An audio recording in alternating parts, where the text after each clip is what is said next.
Hi friends, simple గా cake ఎలా prepare చేసుకోవాలో ఇప్పుడైతే చేసేయండి. హాఫ్ కప్పు పంచదార తీసుకొని మిక్సీ పట్టుకోండి పౌడర్ లాగా. పావు కప్పు పెరుగు, పావు కప్పు పాలు వేసుకొని మళ్ళీ ఫైన్ గా మిక్సీ పట్టుకోండి. థిక్ పేస్ట్ అవుతుంది, అదేమో పక్కకు తీసుకొని బౌల్ లోకి తీసుకొని దీనిలో ఏమో నేను మైదా పిండి అయితే వాడుతున్నాను. కేక్ గోధుమ పిండి అయినా తీసుకోవచ్చు, నేనైతే మైదా అయినా వాడుతున్నాను. ఒక కప్పు మైదా వేసుకున్నాను, ఒక spoon baking powder, half spoon baking soda వేసుకున్నాను, స్పూన్ పాల పౌడర్ అయితే వేసుకున్నాను. ఇంకా ఇవన్నీ బాగా జల్లెడ పెట్టేసి అయితే ఇవన్నీ జల్లెడ అయితే పట్టుకున్నాను. పావు కప్పు ఆయిల్ అయితే తీసుకున్నాను, స్మెల్ లేని ఆయిల్ ఏదైనా వాడొచ్చు అనమాట.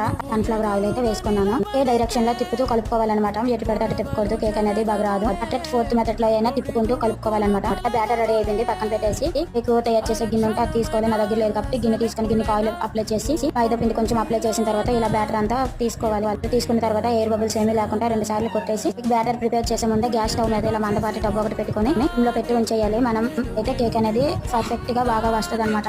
చూడండి, పాంజీ కేక్ ఎంతమందికి ఇష్టమో కామెంట్ చేయండి. మరెన్నో వీడియోస్ కోసం ఛానల్ సబ్స్క్రైబ్ చేసి